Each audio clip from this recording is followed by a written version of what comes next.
हमारा जो परसेंटेज का डिस्कशन चल रहा था उसमें मैंने अब 5 टाइप के क्वेश्चन एक्सप्लेन कर दिए हैं कि हम किस तरह का वर्ड प्रॉब्लम में किस तरह की वर्डिंग होती है और कौन सा फॉर्मूला यूज करके हम बहुत इजीली उस क्वेश्चन को सॉल्व कर सकते हैं। आज जो मैं आपके साथ डिस्कस करने वाली हूँ ये मेरा परसेंटेज का टाइप 6 होगा। अगर इस क्वेश्चन की मैं वर्डिंग की बात करूँ तो कुछ इस तरीके से आता है, इफ द पॉपुलेशन, बेसिकली ऐसे लिखो, if the present population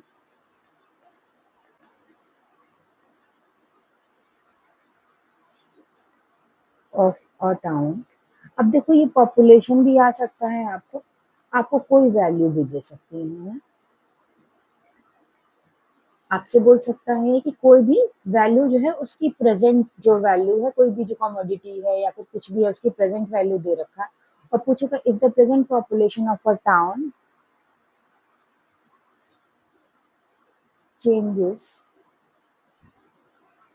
at percentage per annum, ठीक है।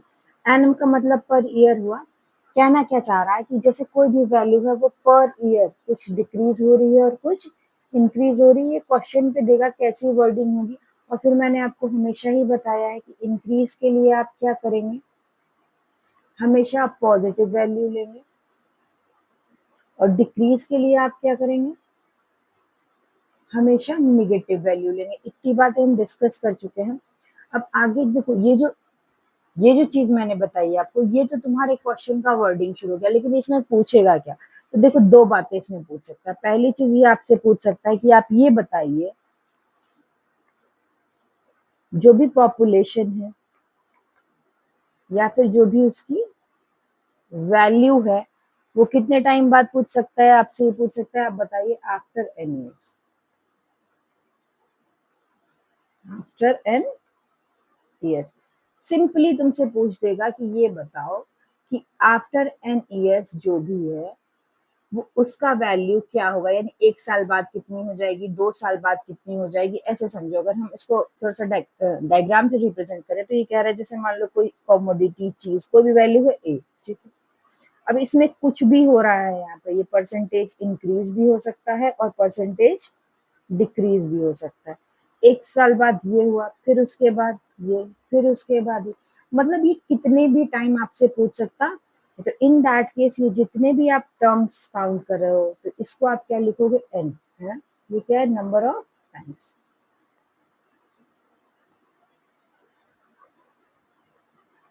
अब आप क्या करोगे, जब आपको इसको सॉल्व करना है तो आप फॉर्मूला लिखना होगा ना, तो आप सिंपल सा फॉर्मूला लिख दोगे क्या, ये जो आपकी फाइनल वैल्यू होगी ये कितनी हो जाएगी, तो आपकी जो अभी प्रेजेंट वैल्यू है p, उसको आप मल्टीप्लाई कर दीजिए किससे, 1 plus r upon 100 power n से, ठीक है। अब सिंपल सा समझो ये कहना क्या चाह रहा है, यहाँ पे r क्या है, ये जो r है आपका यही तुम्हारा क्या है, वो परसेंटेज चेंज है जो आपका क्या हो रहा है, पर एनम हो रहा है। क्लियर हो गया बात। चलो अगला देखो, इसी में सेम क्वेश्चन होगा, सारी वर्डिंग सेम होगी। अब सेकंड नंबर पे आपसे क्या पूछ लेगा, पॉपुलेशन और वैल्यू, कुछ भी पूछ सकता है ना, जरूरी थोड़ी कि हर क्वेश्चन में पॉपुलेशन ही है, किसी क्वेश्चन में वैल्यू आ जाएगा, ठीक है। क्या पूछेगा, n years ago. In that case आप क्या फॉर्मूला यूज करोगे, देखो कुछ कुछ फॉर्मूले हैं जो इंपॉर्टेंट है, इससे कैलकुलेशन बहुत इजी हो जाती है, तो आप वो फॉर्मूले याद करो, p upon 1 plus r upon 100 power n। Clear हो गया। देखो अब एक बार और समझते हैं इसको। जैसे ये कह रहा है कि आपके यहाँ पे कोई इनिशियल वैल्यू है, ठीक है, और आप कहाँ जा रहे हो, आप फाइनल वैल्यू पे जा रहे हो, ठीक। लेकिन जब आप इनिशियल वैल्यू से फाइनल वैल्यू पे जा रहे हो तो मल्टीपल टाइम्स इसमें क्या हो रहा है, चेंज हो रहा है। इन दैट केस अब देखो तुम्हारे पास दो बातें होंगी पेपर में, या तो तुमको फाइनल वैल्यू दी होगी और तुमसे पूछेगा कि तुम इनिशियल वैल्यू बताओ, या तो तुमको रिवर्स आना होगा या तो तुमको फॉरवर्ड जाना होगा। तो ऊपर जो मैंने डेटा लिखा है इसमें ये समझो, ये जब तुम रिवर्स कैलकुलेशन कर रहे हो, यानी कि तुम्हारे पास प्रेजेंट की वैल्यू है और तुम्हें पास्ट में जाना है, तो तुम ये वैल्यू यूज करोगे, ठीक है। और ये किसके लिए, ये ऊपर वाली वैल्यू ये किसके लिए है, ये फ्यूचर के लिए है ना। यानी तुम्हारे पास प्रेजेंट की वैल्यू है और तुम्हें किसकी वैल्यू चाहिए, फ्यूचर की वैल्यू चाहिए, तो तुम ये फॉर्मूला यूज करोगे। अच्छा, इसकी एक ट्रिक भी है, वो ट्रिक देख लो, उसके बाद हम एक वर्ड प्रॉब्लम सॉल्व करेंगे ताकि हमारा इजीली ये क्लियर हो जाए। तो यहाँ पे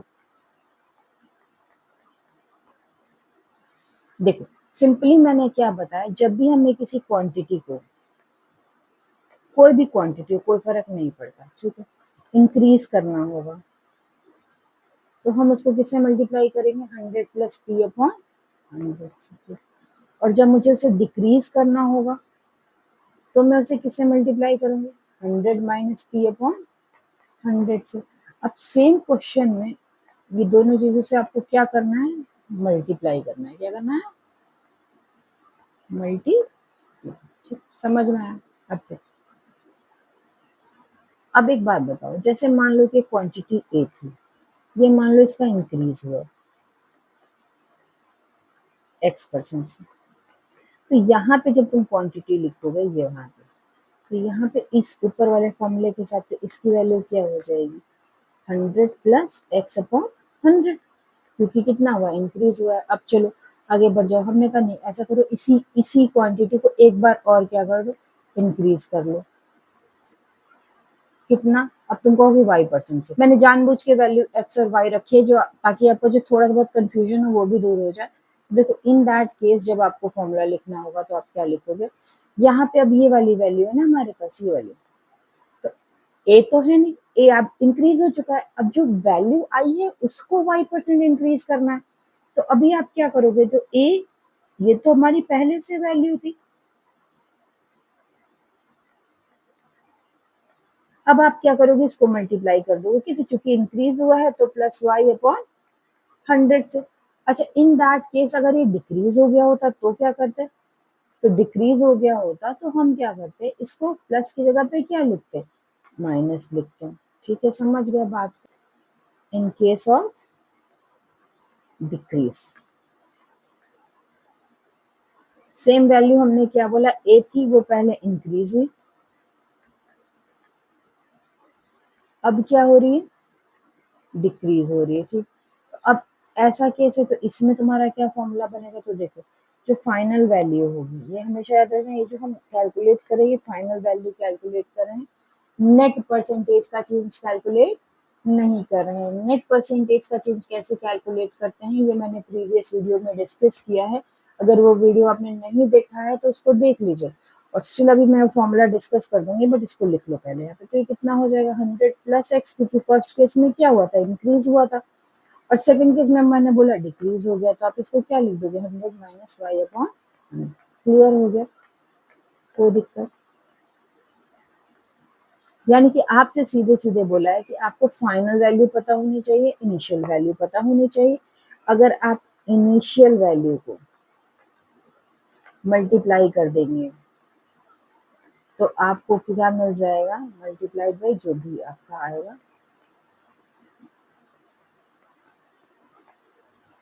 तो यहाँ पे आपको क्या मिलेगी, फाइनल वैल्यू मिलेगी। और इन केस अगर आपको इनिशियल वैल्यू ही चाहिए, फाइनल वैल्यू दे रखी है, तो आप क्या करेंगे, आप डिवाइड कर देंगे, भाई ये मल्टीप्लाई में उधर जाएगा डिवाइड में हो जाएगा, that is final value upon 100 plus r upon 100। Clear हो गया।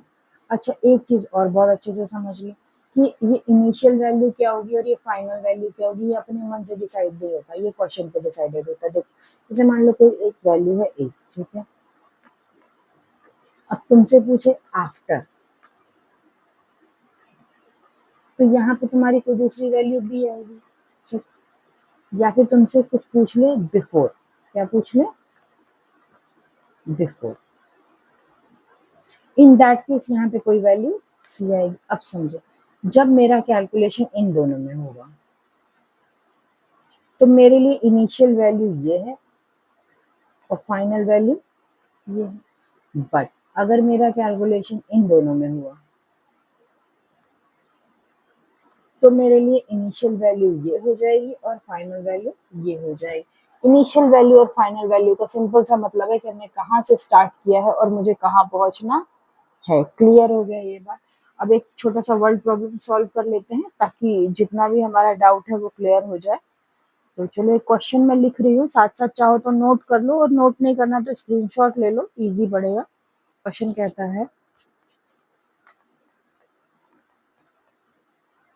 The population of a town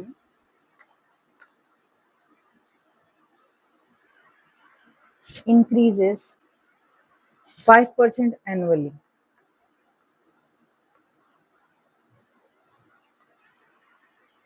If the present population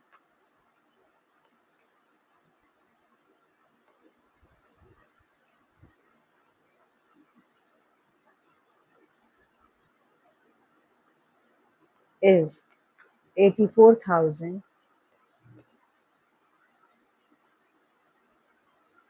ठीक है, what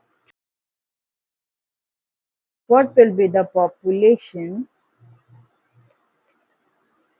after 2 years? सिंपल सा डेटा दिया है। अब अगर क्वेश्चन को करोगे तो देखो तुमको ऑलरेडी दिया हुआ है, क्या दिया हुआ है कि प्रेजेंट पॉपुलेशन कितना,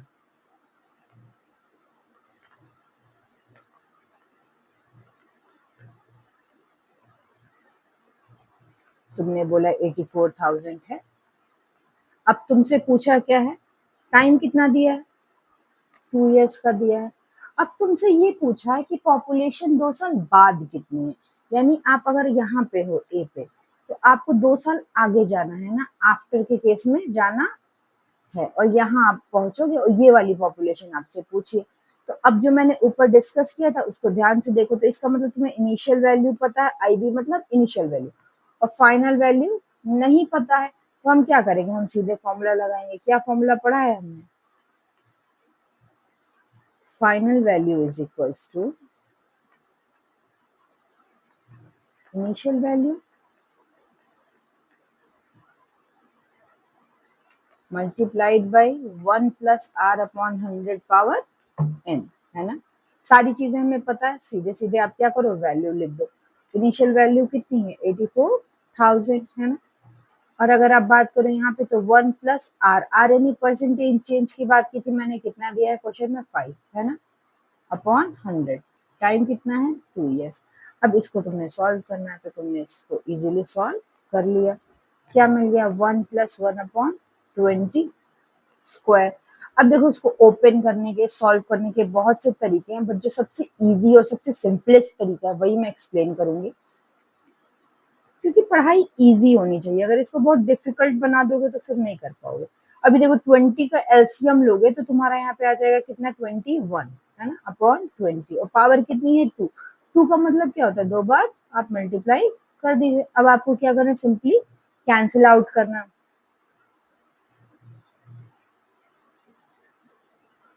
टू से करोगे 42 आएगा, एक 2 और बचा, इससे भी कर दो 21, और ये 2 जीरो कैंसिल किए थे, ये भी कैंसिल हो गया। अब बेसिकली तुमको क्या बचा सॉल्व करने के बाद, 21 इंटू 21 इंटू 21 मल्टीप्लाई करोगे तो आंसर क्या आ जाएगा आपका, 92610, ये आपका 21 का क्यूब होता है। ठीक है, क्लियर हो गया। अच्छा देखो, अब यही क्वेश्चन है तो वो कहना है कि नहीं मैं ऐसे नहीं करना चाहता, तो फिर आप दूसरे तरीके से कर लो, जो हमारा मेथड 2 है, जिसको मैंने बोला कि हमारी ट्रिक है।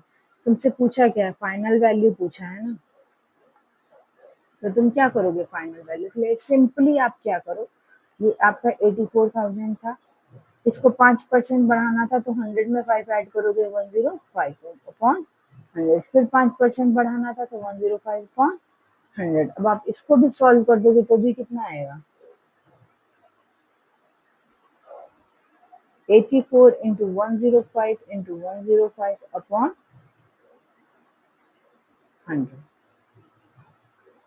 अब देखो यहाँ पे एक और ट्रिक लो, खूब सारे ट्रिक्स याद रखो, बस ये है कि ट्रिक्स जब भी आपको मिलेंगी तो आपको पेपर में उसको यूज करने के लिए बहुत प्रैक्टिस करनी पड़ेगी, अदरवाइज आप यूज नहीं कर पाओगे। जैसे कोई भी नंबर है, ठीक है, यहाँ पे भी एक ट्रिक डालो, फिर उसको सॉल्व करो। क्या ट्रिक कहती है, ट्रिक ये कहती है एनी नंबर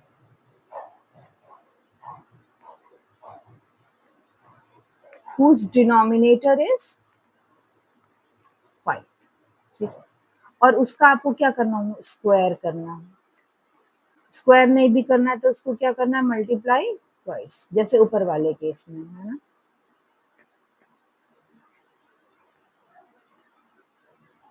तो आपको क्या करना है, सिंपली जैसे दिया है, कोई भी नंबर दिया है, जो आपको अच्छा लगे उसको ले लो। मैं उस नंबर को लिख रही हूँ x5, यानी कि एक डिजिट तो 5 होगी और उसके बाद कुछ भी होगा, ठीक है। अब जब भी तुमको इसको दोबारा x5 से मल्टीप्लाई करना हो, या ये दिया हो कि x5 का स्क्वायर करो, x5 क्यों लिखा है समझ में आया, जैसे मान लो 25 है, तो हमने क्या कहा, ये 2 को क्या मान लिया, x लिख लिया, ठीक है।